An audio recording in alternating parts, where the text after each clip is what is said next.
Isang mapagpalang araw po sa ating lahat. Magandang araw at magandang gabi po dyan sa mga silent viewers at solid supporters ng EDSI. Mega love shoutout po at kamusta po kayo?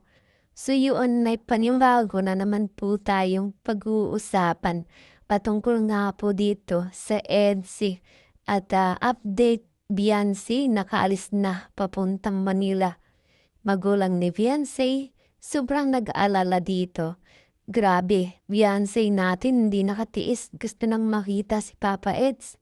Sino kaya itong kasama ni Beyonce pa Manila? Pero bago po yan, kung bago ka pa lang po sa aking munting YouTube channel palike, share, and subscribe na rin po at pakipindot po ng notification bell para lagi po kayong updated sa aking i-upload na video. At paalala rin po, bago po tayo magbigay ng ating mga komento at opinion tapusin po muna natin ang kabuuan ng video para akma po ang ating i-comment mga kalingap. At lagi ko rin nga pong hiling sa inyo, suportahan po natin ang mag-ama na matubang. At napakaganda nga po yung pinapakita nila sa ating mga pagbibigay saya at tulong sa ating mga kababayan suportahan po natin at imarutan mga kalingap. Nang sa ganun nga po marami pa po silang matulungan. Lalong-lalo na nga po dyan yung mga kapos sa pangangailangan malingap po nila. At suportahan din po natin ang kanilang may bahay na si Ate Edna Vlogs at Jackie Tapia. Huwag po sana tayong magsasawang sumuporta mga kalingap. So yun, balik po tayo sa ating pag-uusapan at tatalakayin ngayong araw mga kalingap. Update nga po dito kay Beyonce, pumunta na ng Manila. At ang magulang ni Beyonce, sobrang nag-alala dahil dito. At grabe naman talaga, Beyonce natin hindi na nakatiis. Gusto nang makita si Papa Eds. At sino kaya itong kasama niya pa Manila? Pero bago po yan mga kalingap may ibang dako muna po tayo. Pag-usapan muna po natin yung mga kaganapan si Edsi. At Beyonce nga po natin talagang hindi na makapaghintay pa. At dahil nga po siya nag-aaral pa lamang at kailangan niya talagang makapagtapos sa pag-aaral mga kalingap upang makamit niya nga po yung kanyang kursong kukuhanin mga kalingap. At ilang taon na lang talaga ang kanyang pagtitiis para po nang sa ganun makuha niya na talaga o makamit ang kanyang gusto sa buhay.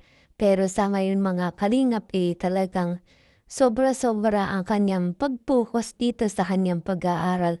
Kahit minsan nga po mga kalingap meron talaga siyang pinaghahandaan o iba pang pinagkakaabalahan mga kalingap, katulad nga po nitong pagla-live nila sa Velvet Box mga kalingap. At syempre po, minsan nga po mga kalingap talagang sumasama siya sa scout ni Kalingap Ido. At sa ngayon nga po mga kalingap talagang focus muna siya sa kanyang pag-aaral.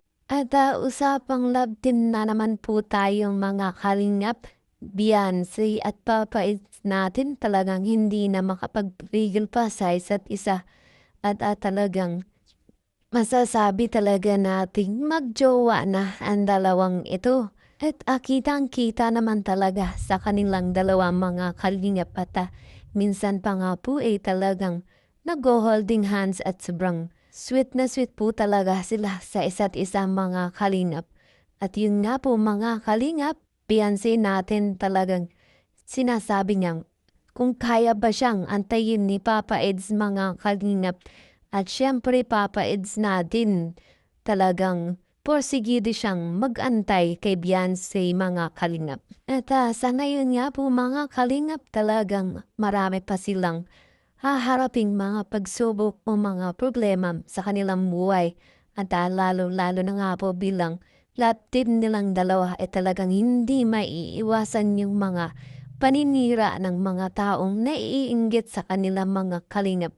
Dahil itong si Beyonce natin talagang pinagpala sa lahat bukod sa maganda na sobrang bait pa at talagang ito yung nagustuhan ni Papa Ed sa kanyang mga kalingap. So yun po, balik po tayo sa ating pag-uusapan o tatalakayin ngayong araw mga kalingap. Update po natin kay Beyonce, nakaalis na papuntang Manila. At magulang ni Beyonce sobrang nag-alala dahil dito. At grabe nga po itong si Beyonce natin.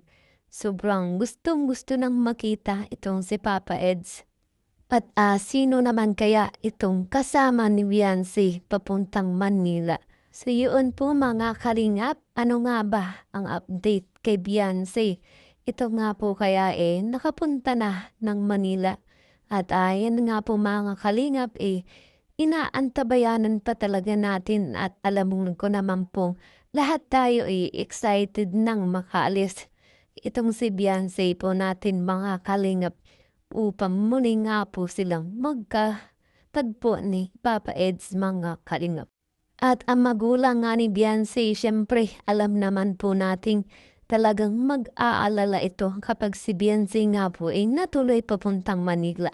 At bilang magulang talagang hindi po talaga nawawala yung mga ganyang sitwasyon. At alam naman po natin si Papa Eds ang makakasama ni Beyonce doon. At kaya magulang ni Beyonce talagang hindi mag-aalala. Kaya po sa mga nag-aabang sa EDSA dyan, huwag mo po tayong magsasawang sumuporta at manood sa kanilang vlogs. At masasabi natin malapit-lapit na ang kanilang pagkikita ni Papa Eds mga kalingap.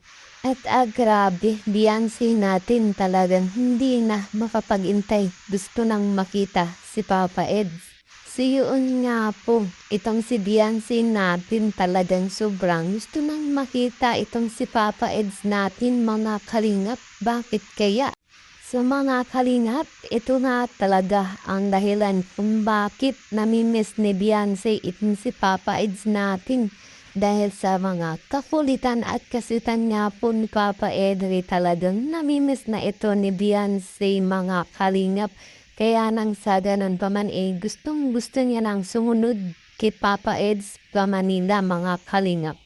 At asa ngayon nga po mga kalingap atin pa rin pong inaantabayanan kung kailan nga po talaga ang alis nitong ni Beyonce natin mga kalingap. Sapagkat si Beyonce po natin nag-aaral at meron pa nga po silang pasok mga kalingap. Hindi pa man natin nasabi kung kailan talaga ang kanilang sing break pero sa ganun pa man mga kalingap malapit-lapit na at talagang itong si Beyonce natin maaasikaso niya na ang mga papilis mga kalingap papunta nga pong Korea.